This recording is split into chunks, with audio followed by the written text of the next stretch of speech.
a arquitetura defensiva do ego. No vasto campo da psicanálise, o estudo dos mecanismos de defesa revela a complexidade da organização psíquica. O ego se vê constantemente desafiado a proteger o sujeito da angústia, utilizando formas elaboradas de contenção pulsional. Essas construções, longe de serem aleatórias, obedecem a lógicas específicas e multifacetadas. Conflito e adaptação interna. O ego atua sob pressão de forças internas e externas, buscando um ponto de equilíbrio possível. Suas estratégias não eliminam o conflito, mas o reorganizam de forma mais tolerável. Ao intervir entre o id, o superego e a realidade, procura manter a continuidade da experiência subjetiva, limites e cooperação com o inconsciente. Embora esteja à frente da regulação psíquica, o ego não opera sozinho. Sua atuação depende da estrutura das pulsões que, paradoxalmente, colabora nos próprios mecanismos que tenta conter. Essa cooperação implícita entre defensores e ameaças revela a natureza interdependente do psiquismo, a derrota revelada nos sintomas. Nem sempre o ego vence. Os sintomas neuróticos, as formações de compromisso e os retornos do recalcado denunciam fracassos de suas tentativas de repressão. Esses sinais evidenciam as fissuras no escudo defensivo e tornam visível o que deveria permanecer oculto. Quando a defesa se torna conquista, há ocasiões em que o ego transforma a ameaça em criação. Sublimação e formações reativas bem-sucedidas mostram que o impulso pode ser redirecionado sem ser destruído. O resultado é um tipo de vitória funcional, onde a pulsão é moldada sem violência. Integração entre instâncias psíquicas. O sucesso da defesa não significa repressão absoluta, mas uma forma de convivência. O ego forte não aniquila o id ou o superego, mas permite que cada um atue com limites. Essa regulação possibilita uma harmonia relativa, mas suficiente para manter o sujeito em funcionamento. A vigilância diante do mundo. Além dos perigos internos, o ego precisa responder às exigências do ambiente. As defesas internas encontram espelho em ações de proteção externa. Inversões, inibições e racionalizações se refletem em formas de adaptação social e conduta prática diante do real. Uma luta contínua pela estabilidade. A trajetória do ego é marcada por confrontos, ajustes e reinvenções constantes. Sua tarefa nunca é finalizada, pois o equilíbrio psíquico está sempre sob ameaça. No entanto, é exatamente essa instabilidade que faz da defesa um processo vivo, criativo e indispensável. Mapeamento dos mecanismos psíquicos. Nos esforços de organização conceitual, buscou-se classificar os mecanismos de defesa com base nas situações específicas de angústia que os despertam. Essa tentativa oferece uma estrutura útil para compreender os recursos inconscientes do ego diante de ameaças emocionais. Ilustrações clínicas fortalecem essa abordagem, permitindo observar os padrões com maior clareza. Importância das experiências clínicas. O uso de casos práticos revela como diferentes indivíduos acionam estratégias defensivas em face de desafios emocionais semelhantes. Isso evidencia que, apesar das singularidades de cada caso, existem recorrências significativas. Tais exemplos clínicos funcionam como espelhos da realidade psíquica e enriquecem a análise teórica. Limites da classificação atual. Apesar dos avanços na sistematização, a classificação dos mecanismos ainda se mostra incipiente. As complexidades da atividade inconsciente e sua dinamicidade desafiam categorias fixas. Uma descrição mais precisa ainda demanda maior desenvolvimento da investigação psicanalítica. Horizontes da compreensão do ego. Conforme o conhecimento sobre o funcionamento inconsciente se expande, torna-se viável uma modelagem mais refinada. Compreender os impulsos e defesas do ego em profundidade exige ferramentas conceituais em constante aprimoramento. O estudo clínico continuará sendo um pilar dessa evolução. Relação com o desenvolvimento individual. Permanece nebulosa a conexão entre certas experiências formativas e os mecanismos que delas derivam. Embora haja reconhecimento de influências marcantes nos primeiros anos, a articulação direta com modos defensivos específicos ainda precisa de clareza. Tal relação histórica é chave para uma teoria mais sólida: a força da vivência arquetípica. Determinadas situações repetem-se ao longo do crescimento humano e parecem estimular respostas defensivas semelhantes. Isso sugere que certos conflitos são estruturantes da psique e ativam mecanismos padronizados. A generalização dessas respostas é um campo fértil para estudo. A negação como resposta emocional. A observação dos casos permite identificar que a negação aparece com frequência em contextos de perda ou ameaça de perda. Essa forma de defesa atua como uma tentativa de preservar a integridade emocional diante de vivências intensamente dolorosas. Seu uso é recorrente em momentos de ruptura afetiva, castração e perda de vínculos. Entre os principais gatilhos para o uso da negação estão ideias associadas à castração simbólica e à perda de figuras significativas. O ego, ao não suportar o impacto dessas experiências, recorre à negação como escudo. Tal mecanismo visa evitar a dor psíquica diante da sensação de desamparo. Renúncia e equilíbrio emocional. A abdicação altruísta de impulsos instintivos pode, sob determinadas circunstâncias, funcionar como mecanismo para lidar com feridas narcísicas. Ao abrir mão voluntariamente de certos desejos, o sujeito encontra uma forma de restaurar o senso de valor pessoal. Essa renúncia opera como estratégia de reorganização interna. Superação da mortificação do ego. Quando o ego se vê ferido por perdas ou frustrações profundas, a escolha por atitudes altruístas pode simbolizar força e não fraqueza. Essa disposição, ao contrário do que parece, fortalece a estrutura psíquica diante da dor narcísica. Serve como ponte entre sofrimento e transformação interior, ameaças externas e internas comparadas. Já é possível estabelecer correlações mais sólidas entre os métodos que o ego utiliza para se proteger de perigos externos e os voltados para perigos internos. Apesar das diferenças de origem, ambos os tipos de ameaça provocam reações defensivas similares. Essa simetria revela uma lógica consistente nas operações psíquicas. Função estratégica do recalcamento. Ao lidar com conteúdos instintivos inaceitáveis, o ego utiliza o recalcamento para afastar tais elementos da consciência. Assim como rejeita estímulos do ambiente externo por meio da negação, isola de seu campo de percepção os impulsos que surgem de dentro. Ambos os procedimentos visam preservar o equilíbrio interno. A negação frente ao mundo exterior. O mecanismo de negar a realidade opera como forma de barrar o impacto de eventos que ameaçam a estabilidade emocional. Ao rejeitar simbolicamente o que é insuportável, o sujeito ganha tempo psíquico para processar traumas. Esse recurso é frequentemente ativado diante de situações externas drásticas.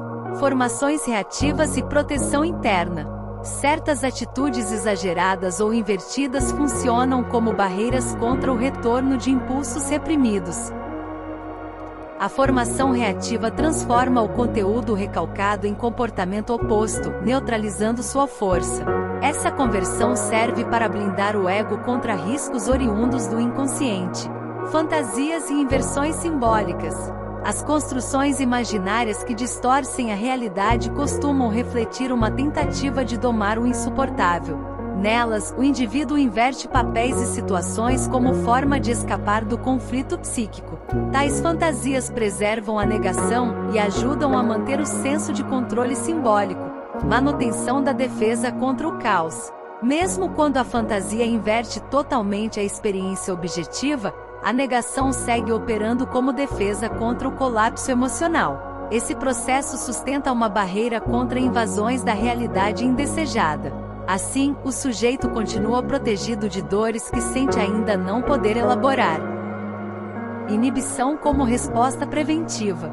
A contenção dos impulsos instintivos surge como um limite imposto pelo ego para evitar sofrimento causado por fatores externos.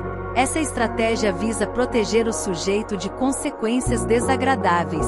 Assim, o ego antecipa danos ao restringir movimentos internos considerados arriscados. Dor emocional e proteção do ego.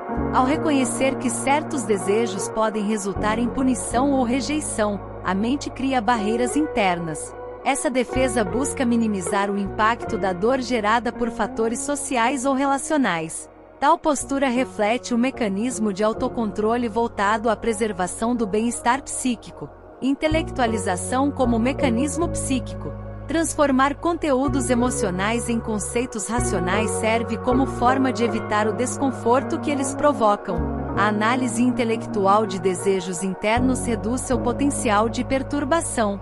Isso permite ao ego manter distância segura de impulsos ameaçadores. Vigilância constante e antecipação. A mente permanece atenta ao surgimento de perigos internos e externos, como uma forma de evitar surpresas psíquicas. Esse estado de alerta funciona como escudo contra situações que poderiam desorganizar o equilíbrio emocional. A cautela é, portanto, uma ferramenta de sobrevivência mental. Inversões e adaptações defensivas. Certas defesas implicam uma modificação nos próprios impulsos, como inverter o objeto de desejo ou redirecionar a energia para o próprio sujeito. Essas alterações têm por objetivo conter a força da pulsão. Assim, a ameaça é neutralizada por meio da mudança estrutural do impulso. Relação com o enfrentamento do mundo. As defesas internas que operam por transformação da pulsão encontram eco em atitudes voltadas ao exterior. O ego, diante de riscos ambientais, também tenta modificar as condições do entorno. Essa ação visa reduzir a exposição a fontes de sofrimento ou ameaça. Mudanças no ambiente como estratégia. Ao transformar o cenário externo, o ego busca criar um contexto mais favorável à sua estabilidade. Essa intervenção ativa substitui o simples afastamento pelo ajustamento concreto da realidade. O sujeito assume papel mais direto no gerenciamento de seus desafios. Paralelos entre defesas internas e externas. As estratégias empregadas para lidar com ameaças internas muitas vezes refletem ações observadas no campo das relações com o mundo. Essa correspondência indica que o ego opera com lógicas semelhantes em ambos os níveis. Assim, defesa psíquica e adaptação ambiental se entrelaçam. Limites da exposição teórica. Não se aprofundará aqui um aspecto específico das funções egóicas, dada a complexidade envolvida. Certos pontos exigem investigações extensas e detalhadas, o que ultrapassa o escopo imediato. Ainda assim, é possível avançar nas questões centrais ligadas às defesas psíquicas. Relações entre formas de defesa. A comparação entre os mecanismos utilizados diante de estímulos internos e externos suscita questionamentos relevantes. Ao observar paralelismos, emerge o desafio de entender a origem e a lógica dessas estratégias. A natureza dessa simetria permanece tema de debate. Fonte dos mecanismos defensivos. Surgem dúvidas quanto ao ponto de partida das defesas do ego. Seriam moldadas pelas experiências internas ou pelas externas? Essa pergunta aponta para um impasse teórico ainda não totalmente resolvido. Compreender essa origem pode revelar aspectos fundamentais da estrutura psíquica. Conflito com pulsões versus realidade. Uma possibilidade é que os confrontos internos tenham servido de modelo para lidar com ameaças do mundo exterior. A adaptação a estímulos pulsionais teria, nesse caso, precedido a reação às demandas externas. Essa hipótese valoriza a prioridade da vida instintiva no desenvolvimento psíquico. O caminho inverso da hipótese. Por outro lado, pode-se considerar que o enfrentamento com perigos concretos tenha estruturado a resposta aos impulsos internos. Nesse cenário, a luta contra fatores ambientais teria fornecido o molde das defesas aplicadas à vida interna. A direção do modelo ainda está em aberto. Desafio de uma decisão clara. Escolher entre essas duas possibilidades não parece ser uma tarefa simples. A origem simultânea das ameaças e a complexidade das respostas envolvidas impedem uma conclusão linear. A experiência infantil, em especial, dificulta uma separação nítida entre os fatores. Vivência simultânea de ameaças. Durante a infância, o ego é pressionado por estímulos instintivos e ambientais de forma conjunta. Essa condição impõe a necessidade de respostas coordenadas imediatas para garantir a integridade psíquica. Ambos os perigos exigem atenção e defesa simultâneas. Adaptação às múltiplas exigências. Na medida em que precisa proteger-se em diferentes frentes, o ego desenvolve estratégias específicas para cada contexto. Ele molda suas defesas conforme o tipo de ameaça, seja interna ou externa. Essa flexibilidade é essencial para manter sua organização e funcionalidade. Autonomia das defesas do ego. Uma questão central reside em saber até que nível o ego age segundo suas próprias regras quando precisa se defender das exigências pulsionais. Essa autonomia relativa é fundamental para compreender os limites de sua atuação. O conflito entre controle e influência interna é inevitável. Influência da natureza pulsional. Além da ação independente, o ego parece também ser moldado pelas características das pulsões contra as quais se defende. A qualidade e intensidade dessas forças internas afetam diretamente a resposta. Assim, não se trata apenas de imposição racional, mas de negociação com o ID. Analogias com os processos oníricos. A comparação com a formação dos sonhos oferece pistas valiosas para explorar essa dinâmica. Nos sonhos, há uma transformação significativa do conteúdo mental, semelhante à que ocorre nas defesas do ego. A distorção revela tanto um controle quanto uma adaptação. Função sensora no sonho. Durante o sono, o ego se manifesta por meio de um sensor que filtra os pensamentos latentes, determinando o que poderá aparecer de forma consciente. Esse controle não se traduz, contudo, em elaboração dos elementos do sonho. Há, portanto, um limite de interferência. Produção onírica e origens inconscientes. Os mecanismos que estruturam os sonhos, como condensação e deslocamento, não pertencem ao domínio do ego. Tais operações expressam modos próprios do funcionamento do ID, cuja lógica é distinta da racionalidade consciente. Esses processos são apenas canalizados para um fim específico. Utilização sem criação pelo ego. O ego se serve dessas formas de expressão inconscientes, sem, no entanto, ser seu criador. Ele aproveita as ferramentas disponíveis no ID para atingir seus próprios objetivos de defesa ou censura. Essa relação demonstra um aproveitamento funcional e estratégico. Distorção como proteção simbólica. O conteúdo onírico é modificado com o intuito de proteger o sono contra material psíquico perturbador. Essa distorção preserva o repouso e impede o acesso direto a impulsos ameaçadores. De modo semelhante, o ego distorce a pulsão para manter a estabilidade interna. Interação entre instâncias psíquicas. A defesa do ego, portanto, não pode ser entendida como uma imposição unilateral. Trata-se de um processo interativo, em que elementos do ID são reorganizados conforme as necessidades do ego. O produto final carrega marcas de ambas as instâncias, evidenciando sua complexa interdependência. Limites da autoria das defesas. Não se pode afirmar que as estratégias defensivas sejam criações exclusivas do ego. Elas resultam de uma interação complexa entre esse e os impulsos que busca conter. Essa articulação revela a natureza composta das defesas psíquicas, longe de serem unilateralmente construídas. Contribuição da pulsão nos mecanismos. Na medida em que as defesas tomam forma, elementos próprios das pulsões são incorporados. Certas propriedades facilitam sua transformação sem que sua energia seja anulada. Isso permite a adaptação da força instintiva aos moldes exigidos pelo controle psíquico. Facilidade de deslocamento pulsional. Uma das características que favorece a ação defensiva é a mobilidade dos impulsos. Essa maleabilidade torna possível redirecionar desejos inicialmente sexuais para objetivos socialmente aceitos. É nesse ponto que o deslocamento torna-se aliado da sublimação. Sublimação e propósitos culturais. Transformar moções sexuais em realizações artísticas, científicas ou altruístas exige intervenção do ego e colaboração do ID. A pulsão, sem perder sua energia, muda de rota e atende a ideais superiores.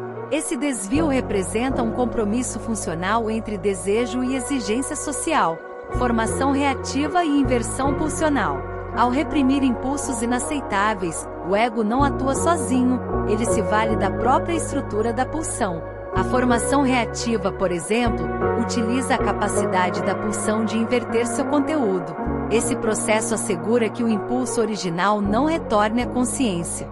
Recalque sustentado por estruturas internas. O sucesso de uma repressão duradoura depende da combinação entre o esforço do ego e o comportamento maleável do impulso. É nessa colaboração implícita que reside a eficácia da defesa.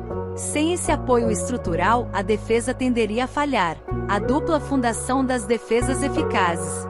Toda medida defensiva bem-sucedida parece se apoiar simultaneamente em duas bases.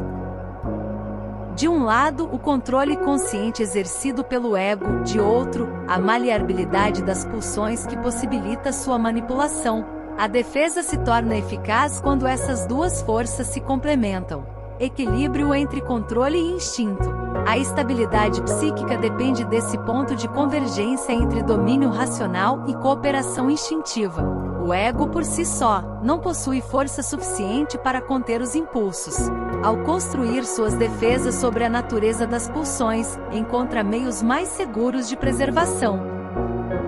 Limitações da liberdade defensiva. Mesmo sem plena liberdade para criar suas estratégias, o ego ainda demonstra notável capacidade adaptativa. As defesas não são fruto de decisões totalmente autônomas, mas sim de negociações com as forças inconscientes. Ainda assim, o que se observa é um sistema de atuação engenhoso, complexidade e alcance dos mecanismos. Apesar das restrições, a análise dos processos defensivos revela sua impressionante amplitude. O ego desenvolve soluções sofisticadas para lidar com os conflitos internos. Cada mecanismo demonstra uma engenharia psíquica que surpreende pela sua funcionalidade e criatividade. O valor da realização defensiva. Esses mecanismos não apenas atuam como escudos, mas também como pontes entre exigências conflitantes. O ego, mesmo limitado, consegue alcançar formas complexas de equilíbrio. Isso mostra o quanto é ativo na tentativa de preservar sua integridade diante das pressões internas. Sinais de falência das defesas. A presença de sintomas neuróticos denuncia os momentos em que os esforços defensivos foram superados. Quando o ego não consegue manter sua posição, os sinais de sofrimento psíquico se manifestam. Esse fracasso evidencia a constante tensão entre defesa e impulso. O retorno do recalcado como falha. Cada vez que um conteúdo reprimido retorna disfarçadamente à consciência, ocorre uma ruptura no plano de proteção. O ego, incapaz de manter o recalcamento, vê seu equilíbrio ameaçado. A formação de compromisso é o resultado visível dessa derrota interna. Compromissos como produtos de conflito. Essas formações psíquicas híbridas revelam a coexistência forçada entre desejo e repressão. Não são soluções harmônicas, mas tentativas imperfeitas de conciliação. Elas expõem o limite da capacidade de controle sobre o inconsciente. Derrota parcial e reorganização. Mesmo diante do fracasso, o ego não cessa sua atividade. A derrota o força a reorganizar suas defesas, reformular estratégias e buscar novos meios de equilíbrio. Esse movimento constante mantém a dinâmica psíquica ativa e em transformação. A grandeza na luta contínua. O que impressiona não é apenas o sucesso eventual das defesas, mas a persistência do ego em resistir. Mesmo diante da força pulsional, ele continua tentando, ajustando e criando. Essa luta contínua é o que sustenta a complexidade da vida mental. Vitória possível do ego. Existem situações em que o ego alcança êxito em sua função de mediação psíquica. Quando suas estratégias defensivas são eficazes, ele consegue conter a ameaça da angústia. Isso demonstra a força de adaptação e regulação que pode atingir em seu funcionamento ideal. Redução do sofrimento interno. Um dos principais objetivos do ego é evitar o surgimento de estados de dor psíquica. As defesas cumprem seu papel quando impedem que o desconforto se intensifique. Ao conter os impulsos perigosos, o ego preserva a estabilidade emocional do indivíduo. Transformação funcional das pulsões. A vitória também se manifesta quando os impulsos não são apenas reprimidos, mas convertidos em formas compatíveis com o equilíbrio interno. Em vez de gerar conflito, a energia pulsional é redirecionada para finalidades aceitáveis. Essa modificação é uma conquista do trabalho defensivo. Gratificação adaptada à realidade. Mesmo em contextos adversos, o ego pode permitir que alguma satisfação seja obtida. Isso ocorre sem comprometer a estrutura psíquica ou a convivência com o mundo exterior. Essa capacidade de preservar prazer dentro de limites é fundamental para a saúde mental. Equilíbrio entre instâncias psíquicas. Ao alcançar esse grau de controle, o ego estabelece uma relação mais harmônica com os outros elementos da mente. As exigências do id e as proibições do superego tornam-se mais compatíveis. O conflito deixa de ser paralisante e dá lugar a uma convivência regulada. A articulação com a realidade externa. Além de lidar com as forças internas, o ego precisa também considerar os desafios vindos do ambiente. Quando as defesas são bem-sucedidas, elas integram essas demandas externas às soluções internas. Isso amplia a adaptação do sujeito ao mundo em que vive. Conciliação entre forças opostas. Essa vitória defensiva não representa o apagamento dos conflitos, mas sua gestão eficiente. O ego atua como mediador entre impulsos, normas e exigências externas. Seu papel é construir pontes, não muros, entre os diversos polos que disputam espaço na vida psíquica. A harmonia como ideal alcançável.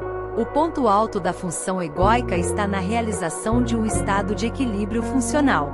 Essa harmonia possível entre os elementos da mente e o mundo permite ao sujeito viver com menor sofrimento. O ego, assim, cumpre sua tarefa de organizador e regulador do psiquismo. Reflexões sobre a dinâmica psíquica. Ao compreender os mecanismos de defesa, torna-se evidente que o ego não é um protagonista isolado, mas um mediador entre forças pulsionais e os imperativos do mundo externo. Seu papel é fundamental, mas sempre limitado, dada a complexidade das forças que emaranham o psiquismo. Conflito estrutural e adaptação contínua. O psiquismo humano nunca é totalmente harmonioso. A luta entre os diferentes aspectos da personalidade é constante. O ego, mesmo quando vitorioso, vive em um estado de adaptação contínua, tentando equilibrar o id, o superego e as pressões externas. Essa negociação define os contornos da saúde mental. Interdependência entre impulso e defesa.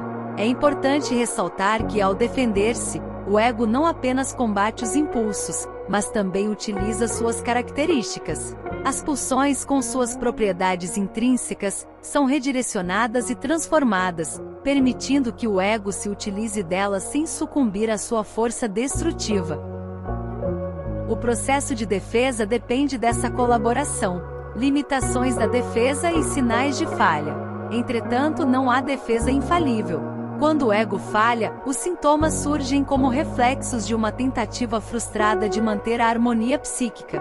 Os sinais de angústia e sofrimento indicam o limite do controle do ego, evidenciando que a tarefa de proteger a mente é complexa e cheia de desafios. A vitória do ego sobre as pulsões. Mesmo com essas falhas, há momentos em que o ego consegue desviar e sublimar os impulsos de maneira eficaz. Ao canalizar energias destrutivas para fins mais elevados, ele atinge uma forma de vitória, criando espaço para gratificação dentro dos limites sociais e morais. Esta é uma das grandes conquistas da psique humana. Desafios da relação com o superego. A harmonia psíquica também depende da interação com o superego. A integração dessas instâncias não é simples, mas o ego que alcança um certo grau de equilíbrio é capaz de regular as demandas internas e externas. A coexistência entre as diferentes forças psíquicas é uma tarefa delicada, mas possível. Papel das defesas no cotidiano. As defesas não se limitam ao domínio inconsciente, elas se estendem ao comportamento diário. A adaptação do ego não se resume à vida interna, mas reflete-se nas relações sociais e na forma como o sujeito se posiciona no mundo. As defesas psíquicas moldam a realidade vivida, muitas vezes sem que o indivíduo tenha plena consciência disso. Persistência e transformação psíquica. Em última análise, a natureza do ego é marcada pela constante luta por estabilidade. O ego não alcança uma paz definitiva, mas sua persistência e capacidade de transformação são a chave para a saúde mental. Ao integrar as forças conflitantes, ele garante a continuidade da vida psíquica, adaptando-se e criando novas formas de equilíbrio.